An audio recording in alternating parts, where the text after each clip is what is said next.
सबसे पहले तो हम ये समझ लें कि देशभक्त वो नहीं है जो देशभक्ति का दावा करते हैं।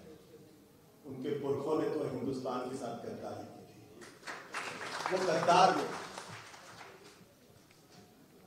और हमारे लिए वो देशभक्त नहीं हो सकते जिनको महात्मा गांधी के कत्ल के बाद सरदार पटेल ने गिरफ्तार किया। वो हमारी नजरों में वो देशभक्त नहीं हो सकते। देखिए, जो लड़ाई आज की लड़ाई है, ये न हिंदू की है न मुसलमान की है। ये इस देश को बचाने की लड़ाई है, ये हिंदुस्तान को बचाने की लड़ाई है। ये हम जितनी जल्दी समझ लें उतना ही बेहतर होगा। आज मुसलमान है, रतनलाल जी भी उसमें शामिल है, मैं भी उसमें शामिल है, सब शामिल है। और ये सवाल मेजॉरिटी माइनॉरिटी का भी नहीं है। इस मुल्क के अंदर हजारों साल से एक माइनॉरिटी शासन करते आ रही है।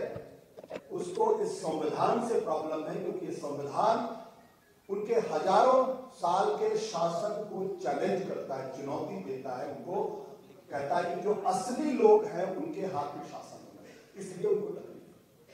ये जो माइनॉरिटी है, जो हिंदुओं के बीच में माइनॉरिटी है, खतरा उनसे है। इसको समझ लीजिए।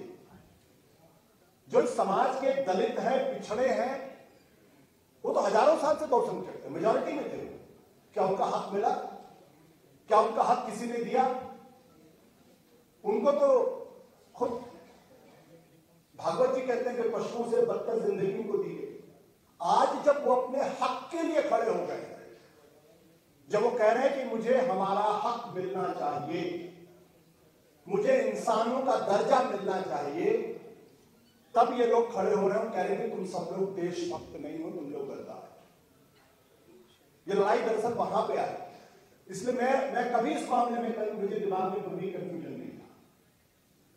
जिस दिन पिछड़े, दलित और मुसलमान एक साथ एक दूसरे को भाई भाई मान के, एक दूसरे को भाई बहन मान के एक साथ खड़े हो जाएंगे, दुनिया की कोई ताकत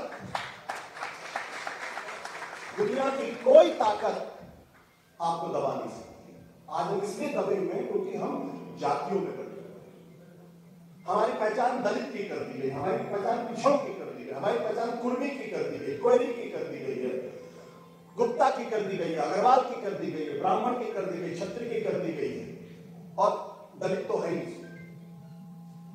ये एक सोची समझी एक साजिश। और ये जो वक्फ बोर्ड का सवाल है,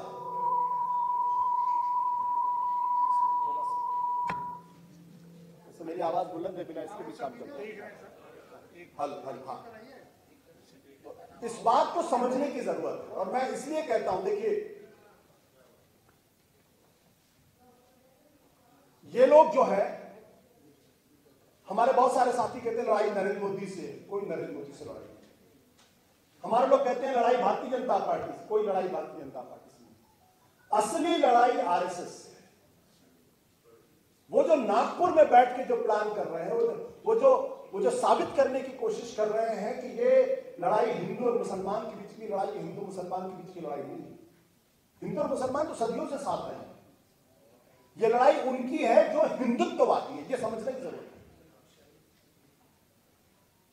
और ये दरअसल में हिंदू भी नहीं है, ये भी मैं आपको बता दूं। और इसीलिए इनकी लड़ाई गांधी से होती है, इसीलिए इनकी लड़ाई पंडित जवाहरलाल नेहरू से होती है। क्योंकि जब जब इस समाज के अंदर नफरत फैलाने की कोशिश करते हैं, तब तब किसी कोने में खड़े हुए गांधी जी के सामने आ जाते हो, कहते तुम गलत कर रहे हो, या नेहरू जी खड़े हो जाते। इसलिए आप देखिए, हर चीज के लिए ये नेहरू को डिस्क्रेडिट करने की कोशिश करते हैं। तो इसलिए ये जो पूरी जो लड़ाई है, इसको मैं नहीं समझता कि इसको किसी मुसलमान से जोड़ने की जरूरत है। ये थोड़ी सी हमारी लड़ाई अलग हो जाएगी।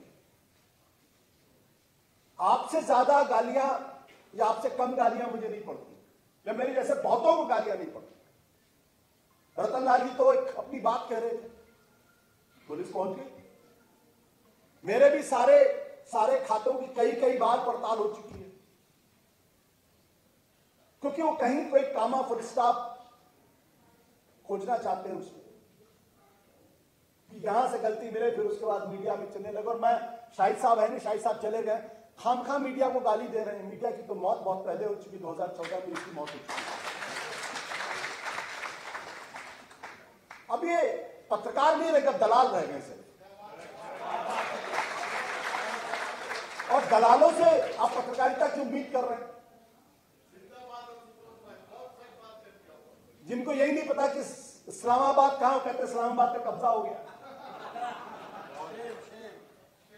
ये पत्रकार थोड़ी है, ये विशुद्ध तौर पर दलाली कर रहे हैं, दलाली का धंधा कर रहे हैं, पिंप है बेसिकली। इनको रात को नींद कैसे आती होगी, मुझे तो इसी पर हैरानी होती है। ये जब आईने में अपना चेहरा देखते होंगे तब इनको अपना चेहरा डरावना क्यों नहीं लगता है? तो इसलिए ये इन पर ध्यान मत दीजिए। लेकिन इनके बीच में भी ऐसे बहुत सारे लोग हैं जो बहुत ईमानदारी के साथ आज भी पत्रकारिता कर रहे हैं, और ऐसा नहीं है कि सिर्फ यूट्यूब पे कर रहे हैं, इन चैनल के अंदर रहते हुए भी, अपनी नौकरी खतरे में डालते हुए भी ये लोग बड़े सवाल सरकार से पूछ रहे हैं। ऐसे हैं, आज उनकी संख्या कम हो गई, ये बात सच है। लेकिन दलालों से डरने की जरूरत नहीं, चाहे वो सत्ता के दलाल हो, चाहे वो मीडिया के दलाल हो, चाहे समाज के दलाल हो। इसलिए मैं ज्यादा वक्त न लेते हुए, मैंने कहा कि मैं टेलीविजन में रहा हूं, इसलिए मुझे एक सेकंड का अंदाजा है। बहुत लंबी तकरीर इस पे दी जा सकती, दी जानी चाहिए, लेकिन एक बात का हमेशा ख्याल रखिए